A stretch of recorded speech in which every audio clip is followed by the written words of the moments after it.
Bonjour, bonjour, je suis en live, je n'avais pas prévu d'être ici, mais j'avais envie de vous partager quelque chose au sujet de la culpabilité. C'est quelque chose dont nous allons parler dans la séance demain matin, la séance collective que je vous ai proposée au tarif de 11 euros, et où nous allons faire un travail, en fait, un exercice pour reprogrammer nos journées et ne plus laisser justement la culpabilité faire perdurer en fait comment dire, ces journées en fait où on retourne vraiment le lendemain parce que on se dit que ça va encore recommencer, qu'on ne sera pas à la hauteur, qu'on va être débordé, que ça va être des crises sur crise. Enfin bref, donc là je m'adresse plutôt aux mamans qui sont déjà mamans. Et à la fin de la vidéo, je vous parlerai de la grossesse d'ailleurs. Mais donc déjà, parce que on a aussi de la culpabilité autour de la grossesse. Mais du coup, j'ai fait un réel. Donc, je ne sais pas si vous l'avez vu. Je vous ferai dans le commentaire de cette vidéo, je vous mettrai le lien. Où je parle de quelque chose qu'on entend très souvent. C'est-à-dire, on me dit souvent, oh, il faut arrêter, notamment quand on parle d'éducation positive, on dit qu'il faut arrêter de toujours culpabiliser les parents en leur disant qu'ils font mal les choses, que ceci, que cela. Et donc, dans mon réel, je vous dis que finalement, la culpabilité, elle a toute sa place dans notre parentalité et qu'elle est même importante parce qu'elle est une messagère. Et ce que je voulais préciser, parce que dans les réels c'est assez court le temps et on essaye d'être plutôt succinct et aller droit au but, mais du coup il manque plein de subtilités et j'avais envie de vous partager ces subtilités-là au travers de cette vidéo. Parce qu'en fait c'est vrai, notre culpabilité, comme tout autre sentiment que nous pouvons vivre, elle est importante et donc nous devons lui laisser de la place, nous devons l'accueillir. C'est vraiment nécessaire de faire ça plutôt que de la mettre de côté parce qu'on ne fait que reculer, comme à chaque fois qu'on met de côté quelque chose, on ne fait que reculer parce que ça va se représenter. Et pour moi, il y a une notion qui est hyper importante et que je voulais vraiment vous partager et ça c'est valable pour tout ce que nous pouvons ressentir dans notre vie. C'est que les autres ne sont pas responsables de ce que nous ressentons. Quand nous sentons de la culpabilité, quand nous sentons abandonnés, rejetés, critiqués, peu importe ce que l'on va ressentir, il s'agit toujours de nous et de comment nous interprétons les choses que nous sommes en train de vivre, les choses qui sont finalement neutres et que nous interprétons. Donc quand quelqu'un vient nous faire une critique, et d'ailleurs là c'est déjà pas neutre, c'est qu'on le prend comme une critique. Et c'est là où on va vivre cette émotion ou ce sentiment qui va être désagréable et qui va nous déplaire. Parce qu'en fait, quand quelqu'un me dit, et je pense notamment à parfois des articles ou des choses qu'on peut partager autour de la parentalité, et qu'on dit, voilà, si on agit de telle manière, ça peut avoir une répercussion sur le développement de notre enfant, ça peut effectivement casser peut-être sa confiance en soi, ça peut l'empêcher de faire ceci ou de cela. Bon, quand on dit une conséquence vis-à-vis d'un acte qu'on peut avoir envers un enfant, tout de suite, des parents vont dire « mais moi je le fais ». Et donc on va sentir de la culpabilité. Et on dit « et alors l'autre, il est en train de dire que ce que je fais moi, c'est mal ». Non, c'est pas ce qu'il a dit.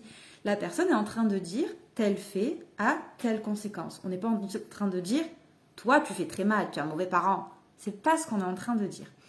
Et très souvent, quand on est dans cette démarche d'être dans une éducation respectueuse de l'enfant, on est aussi dans une démarche d'être respectueux de toutes les personnes finalement, de tous les êtres vivants. Et donc on n'est pas en train de dire à l'autre tu es bidon, tu fais mal, t'es nul, t'es ceci, t'es cela. Pas du tout. On dit il y a un fait, une conséquence. Mais nous, comme nous sommes des parents, nous voulons le meilleur, comme tout parent, nous voulons le meilleur pour nos enfants. Donc nous faisons parfois des choix conditionnés ou pas conditionnés. Très souvent, ils le sont. Mais du coup, si nous n'avons pas conscience de ça, nous ne pouvons pas nous sentir coupables en disant « Oh là là, mais c'est terrible, j'ai fait ça à mon enfant. » Mais je ne savais pas. Tout comme nos propres parents, on fait parfois des erreurs, hein, comme tout parent, même nous, même quand on y met de la conscience, qu'on s'y investit, on fait des erreurs. On a même des choses parfois qui dépassent on se laisse dépasser parfois par les émotions, même si on sait les vivre, nos émotions, qu'on sait accompagner celles des enfants. Parfois, on se laisse déborder par ça parce qu'on est épuisé, parce que c'était une mauvaise journée et qu'on n'a pas forcément pris le temps de revenir à ça. Enfin bref, il y a de multitudes de raisons qui ne viennent pas forcément excuser, mais qui ne sont pas non plus là pour dire voilà, j'ai mal fait, je suis nulle. Non, vraiment, c'est pas ça l'idée. Et ce que je voulais vous partager aujourd'hui, c'est qu'en fait, quand on reprend le pouvoir de se dire déjà, ce dont je n'avais pas conscience, je ne peux pas être coupable parce que ce n'était pas vraiment intentionnel. Je n'ai pas fait ça pour nuire à mon enfant. Par contre, aujourd'hui, je sens cette culpabilité. Ok, elle est là. Qu'est-ce que j'en fais? Si je sens cette culpabilité, c'est que l'agissement que j'avais, avec les connaissances qu'aujourd'hui j'ai, que je n'avais pas à l'époque, je peux faire autrement. Je peux choisir de faire autrement parce que je vois que ça me dérangeait, ça n'allait pas en fait avec mes valeurs. Aujourd'hui, j'ai cette connaissance, je peux faire les choses différemment. Donc, je peux me faire accompagner pour ça ou pas, tout simplement décider de trouver d'autres manières d'agir et c'est ok. Donc ça, c'est un premier point.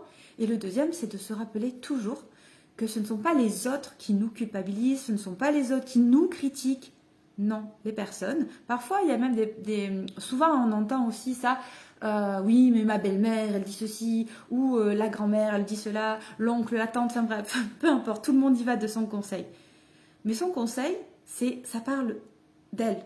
La personne, elle parle d'elle-même, de son expérience, de ses propres peurs. Ça ne veut pas dire qu'elle est en train de nous juger. Et même si elle était en train de nous juger, ça parle aussi toujours d'elle, de ce qu'elle n'a pas fait, de ce qu'elle aurait voulu faire, de ce qu'elle pense avoir fait mal, mais que du coup, elle veut surtout pas reconnaître qu'elle a fait mal, donc elle préfère le reporter sur l'autre. Et donc là, nous, on le prend comme ça. Donc c'est hyper important, et ça c'est quelque chose que je vous accompagne tout le temps à faire, c'est reprendre notre part de responsabilité. C'est nous qui interprétons ce que nous entendons, ce que nous voyons. Et de cette interprétation va naître justement ce sentiment qui va s'envenimer au fur et à mesure parce qu'on le prend mal, parce qu'on se juge. Pourquoi on se juge aussi? Parce qu'on n'est pas très sûr. On se dit, parce que si on est aligné à l'intérieur et qu'on est persuadé de ce qu'on fait, de ce qu'on dit, de ce qu'on pense, on n'est pas perturbé par l'extérieur. Parce qu'on est solide à l'intérieur. On sait pourquoi on le fait. Personnellement, quand j'ai un conseil, quelqu'un qui me partage sa vision de la parentalité et qu'elle n'est pas alignée avec ce que moi je pense et ce que j'ai comme connaissance par rapport à ça, je ne me laisse pas perturber parce que je sais pourquoi je les ai fait ces choix-là. Et c'est aussi la différence quand on a des choix alignés, où on est solide comme je disais à l'intérieur, et surtout quand on a des choix qui sont conscients, c'est-à-dire que ce n'est pas des choix conditionnés parce qu'on a toujours fait comme ça, parce que mes parents faisaient ça, mes grands-parents aussi, non, c'est parce que c'est moi qui l'ai choisi, je sais les conséquences de ces choix-là. En tout cas, aujourd'hui, avec les connaissances qu'on peut en avoir, je sais pourquoi j'ai fait ces choix-là. Et là, du coup, on est moins perturbé. Et cette culpabilité ou d'autres sentiments qu'on peut avoir d'être jugé ou autre, ils n'ont plus lieu d'être finalement. On les ressent beaucoup moins parce que nos choix, on sait pourquoi on les a faits.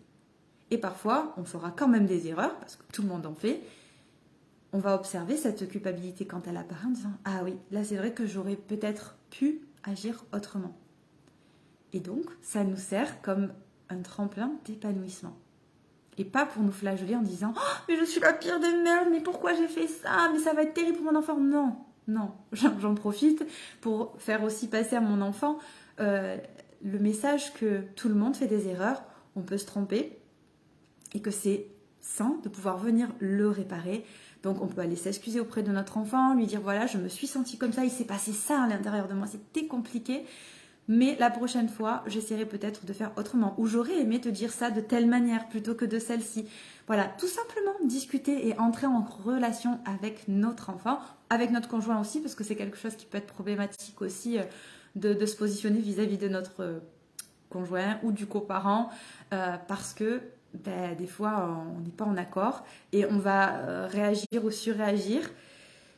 Et c'est pareil, revenir en disant je suis désolée de l'avoir dit peut-être de cette manière-là parce que moi j'avais ce besoin à l'intérieur. Est-ce que tu serais d'accord pour qu'on trouve une autre solution à ce moment-là? Voilà, et ça c'est hyper important. Et je voulais revenir sur donc ça c'est vraiment quelque chose qu'on va travailler d'une certaine manière demain pendant l'atelier en collectif. Donc si vous voulez vous inscrire, je vous mettrai aussi le lien d'ailleurs. Mais ce que je voulais aussi vous partager, c'était par rapport à la grossesse. C'est pareil, on peut avoir, je vous en ai parlé dans la précédente vidéo que j'ai faite en direct sur le groupe, mais On peut avoir aussi cette culpabilité qui est transmise aux futures mamans. Pour plein de choses, pour plein de choix, voilà, et notamment le fait si mais tu es trop stressée, tu devrais être un peu plus détendue, ton enfant va être très excité quand il va naître, ton enfant il va être comme ci, comme ça, parce que tu vis ça, parce que tu n'arrêtes pas de bouger, parce que tu fais ci. Pendant la grossesse, c'est pareil. On peut aussi apporter ce genre de stress finalement à la future maman. Et c'est important, et même notamment en ce qui concerne directement la naissance, s'il y a la césarienne, pas la césarienne, le sans péri, avec péri, bref, tous ces choix aussi que l'on peut faire, ou parfois qui sont indépendants aussi de notre volonté, ou parfois tout simplement parce que c'est le corps médical qui aura décidé pour nous, et que on peut culpabiliser aussi de ne pas avoir pu du moins nous imposer. Mais en fait, tout ça, c'est pareil. On peut l'observer et se dire quel est mon point de pouvoir finalement, qu'est-ce que je peux changer, sur quoi je peux actionner. Si c'est des choses qui ne sont pas encore arrivées, je peux me positionner, voir quel est vraiment mon besoin et ma valeur derrière. Et si c'est déjà passé, comment je peux vivre ça? Comment je peux accueillir cette culpabilité si elle y est, et de me dire que toujours, ce sont les peurs des autres. Ce que les autres me disent, ce sont leurs projections, leurs peurs, leurs conditionnements. Ça ne veut rien dire de moi. Donc moi, qu'est-ce que je ressens? Moi, avec moi-même, quelles sont mes valeurs? Qu'est-ce que je ressens par rapport à la situation? Peu importe laquelle et en quoi cela concerne. Qu'est-ce que je ressens moi? Si je sors de tous ces jugements, de tout ce que l'on peut me dire, comment je me sens avec cette situation? Et ça, c'est hyper important. De reprendre ce pouvoir, de se dire l'autre ne peut pas me culpabiliser. L'autre peut me culpabiliser uniquement si je lui laisse l'occasion de le faire.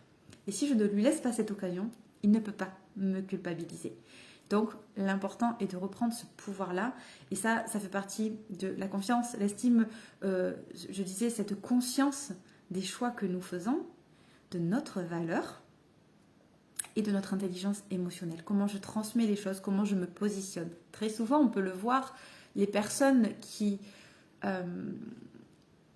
vont être un peu déstabilisées, c'est parce que ce sont des personnes qui ne sont pas forcément tranchées sur leur choix aussi.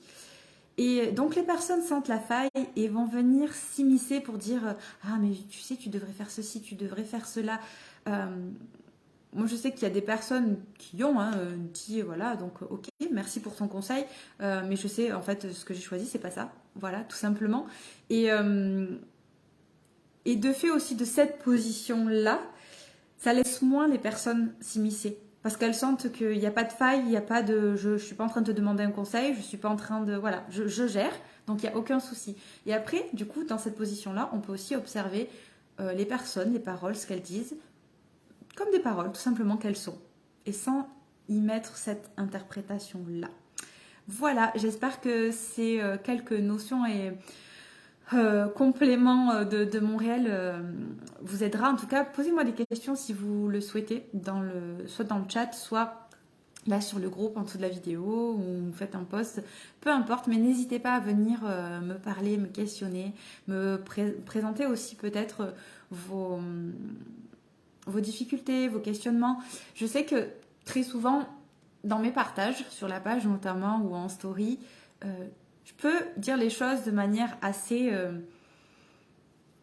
militante. C'est ce qu'on m'a dit il n'y a pas très longtemps et c'est un peu ça. Je suis assez militante dans ma manière de dire les choses parfois parce que c'est des choses, d'un coup, je me dis il faut que je leur parle de ça. Alors ça peut être soit ce que moi je vis, soit ce que je peux voir dans les accompagnements, soit parfois des commentaires que je peux lire sur des posts ou d'autres. Et qui me servent comme ça à avoir des clics que je veux vous partager parce que si je le pense, je sais que ça peut vous aider aussi parce que je vois que ça aide. Mais parfois, ces paroles-là peuvent être vécues par vous-même comme culpabilisantes. Et ce que je comprends tout à fait. Mais sachez que ce n'est pas du tout mon objectif et vous l'aurez compris aujourd'hui avec cette vidéo. Mon objectif n'est pas de vous culpabiliser. Je vous transmets simplement des informations, des connaissances, des choses qui peuvent vous aider. Par contre, si vous sentez que ça vient réveiller quelque chose en vous, rappelez-vous que c'est un message. Ce n'est pas moi qui suis en train de vous culpabiliser. Par contre, j'ai appuyé sur un bouton qui était déjà là. Et j'ai appuyé sur ce bouton-là. Et donc finalement, prenez-le comme un cadeau. Dites-vous, qu'est-ce qu'elle est venue me titiller là, Aurélie? Qu'est-ce qu'elle est venue appuyer sur quoi? Qu'est-ce que c'est qu'il y a derrière? Et allez observer ça. Parce que le vrai focus, il doit être sur ça. Non pas sur ce que j'ai dit, comment je l'ai dit, comment je vous fais sentir quand je le dis. Mais non, venez observer effectivement comment vous vous sentez. Mais dites-vous, c'est venu réveiller quelque chose et je peux en faire maintenant ce que moi je choisis. Je vous souhaite une très belle journée et je vous dis à très bientôt.